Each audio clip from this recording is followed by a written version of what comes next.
빈집정비법에 소규모 재개발이 포함이 됐기 때문에 역세권 주변 일대 또는 중공업 지역 함께 있는 그런 지역 일대의 수요 유입이 앞으로 지금보다 훨씬 더 많아질 수 있을 거라 봅니다.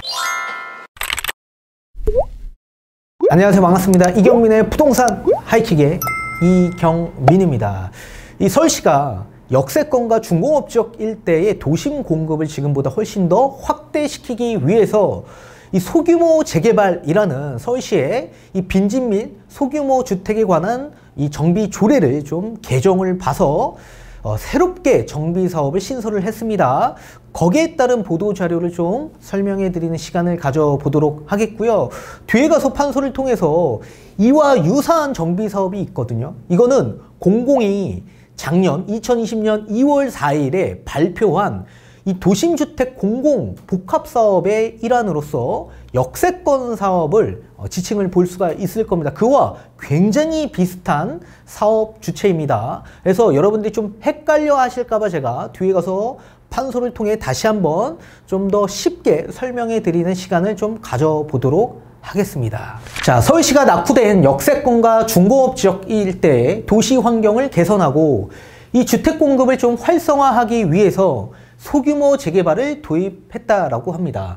이 구도심이지만 신축과 구축 건물이 혼재되어 있어서 대규모 개발이 어려운 5,000평방미터 미만인 소규모 필지를 대상으로 한다라고 합니다. 5,000평방미터라고 한다면 평수로 우리가 계산을 한다면 약 1,500평 미만 정도라고 보시면 좋을 것 같습니다. 1,500평 정도라고 한다면 아파트 기준에서 한 100가구 정도가 나오는 그런 소규모 나홀로급 아파트 평수라고 보시면 좋을 것 같습니다. 이런 상가와 공장 그리고 그런 밀집 지역과 같이 기존에 주택이 없던 지역에서도 아파트 재개발이 가능하도록 만들겠다라는 얘기입니다. 그러니까 아파트가 없다라고 하더라도 상가와 이런 공장지만 있다라고 하더라도 소규모 재개발을 할 수 있도록 만들겠다라는 목적입니다. 자, 최대 준주거지역 최고 용적률 500%까지 용도지역 상향을 통해 고밀 개발을 가능하도록 하겠다. 이런 완화받은 용적률의 50%는 지역 특성에 맞는 공공시설, 공공임대주택 또는 공공임대상가 그런 공공으로 공급해서 도심주택 공급 확대와 지역 활성화에 동시에 좀 기대할 수 있도록 만들겠다라는 목적입니다. 자, 빈집 및 소규모 주택 정비에 관한 특례법이 개정이 되었습니다. 자, 이 빈집 및 소규모 주택에 관한 특별법은 뭐냐면 우리가 알고 있는 정말 소규모로 진행할 수 있는 소규모 재건축 또는 가로주택 정비 사업 또는 자율주택 정비 사업 그와 같은 사업의 일환으로서 함께 이 법령에 속해 있는 정비 사업이라고 보시면 좋을 것 같습니다. 그래서 면적 기준은 5,000평방미터 미만이고요. 노후 불량 건축물의 수가 전체 건축물의 3분의 2 정도의 노후도가 충족이 돼야 되고요. 폭 4m 또는 8m 이상의 둘 이상의 도로에 접해야 된다라는 요건이 필요하다. 다만 재개발, 재건축 등 정비구역 및 정비 예정구역 또는 재정비 촉진지구 또는 도시개발구역 등으로 지정된 지역은 사업에 미치는 영향을 고려해서 이 소규모 재개발 사업을 할 수 없다라고 합니다. 이 재개발, 재건축으로 정비, 구역 지정이 되어 있는 곳들 또는 예정구역 또는 재정비 촉진지구로서 여러 가지 지구단위 계획에 포함되어 있는 구역들 또는 도시개발구역으로 지정된 곳들 이런 곳들은 이렇게 소규모로 재개발 사업을 할 수 없다라는 얘기입니다. 이 소규모 재개발 사업을 추진할 수 있는 역세권의 범위는 승강장 경계에 약 250m로 설정을 했다라고 합니다. 다만 도입 초기인 만큼 사업을 좀 활성화하고 역세권 활성화 사업 등 타 사업과의 형평성을 좀 감안해서 3년간 한시적으로 역세권 범위를 350m 이내로 적용하겠다라고 합니다. 용도 지역 변경은 2종 일반 주거 지역은 3종 일반 주거 지역 또는 최대 준주거 지역까지 그리고 3종 일반 주거 지역은 준주거 지역까지 가능하고요. 용도 지역별로 법정 상한 용적률까지 용적률을 최대한 완화할 수 있도록 하겠다라고 했습니다. 자, 소규모 재개발 사업을 시행하고자 하는 경우에는 해당 지역의 이 토지 등 소유자의 4분의 1 이상의 동의를 얻어 관할 구청장에게 사업 시행 예정구역 지정 제안서를 제출해야 된다라고 합니다.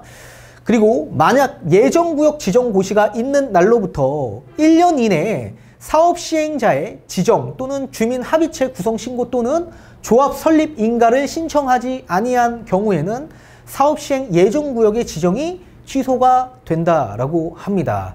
자, 그러면 뒤에 가서 좀 더 알기 쉽게 풀어드리도록 하겠습니다. 지금 우리가 보신 것과 같이 지금 소규모 재개발이 좀 유사한 정비사업이 있습니다. 또 비슷한. 그게 도심주택 복합사업이라는 정비사업이에요. 자, 이 사업은 이사 공급대책에 나왔던 사업인데요. 자, 총 3가지가 있었죠. 역세권, 그리고 중공업지역, 그리고 저층노후지. 이 총 3군데를 지정을 해서 이 지역 일대를 좀 소규모로 정비하겠다라는 내용인데요. 자, 앞전에 본 게 역세권과 중공업지역 이게 함께 나왔습니다. 이러다 보니까 아니 예전에 좀 들었던 것 같은데 그게 그 사업 아니야? 라고 또 착각하시는 분들이 계실까봐 좀 비교 설명을 도와드리는 겁니다. 자, 역세권과 중공업지역 일대가 포함되어 있지만 조금 완전히 엄연히 다른 사업이다. 이 도심주택 복합사업은 공공이 주도하는 시행 방식이라고 보시면 좋을 것 같고, 여기 플러스 민관이 함께 진행할 수도 있습니다. 그래서 뭐 시공사만 같이 협업해가지고 같이 공동 시행으로 진행할 수 있다라고 보시면 좋을 것 같습니다. 따라서 공공이 주도하는 사업이라고 보시면 좋을 것 같고요. 면적은 5,000제곱평방미터 넘어야 되는 사업 방식이라고 보시면 좋을 것 같고요. 당연히 뭐 노후도는 3분의 2 이상 충족이 돼야 되고요. 그리고 면적도 2분의 1 이상 확보가 돼야지 우리가 진행 사업이 가능하다. 또 여기에 우리 보통 사업을 주최하는 주최 사업은 조합이라고 하죠. 근데 여기는 토지주입니다. 토지주. 이 토지주는 누구한테 넘기냐면 공공한테 넘기는 거예요. 현물 선납을 한 이후에 정산한다. 완전히 다른 방식이죠. 그러니까 주체가 토지주, 주민이 아닙니다. 주민은 주민회의를 거쳐서 권리가 있는 게 아니라 권한만 있는 거예요. 권한.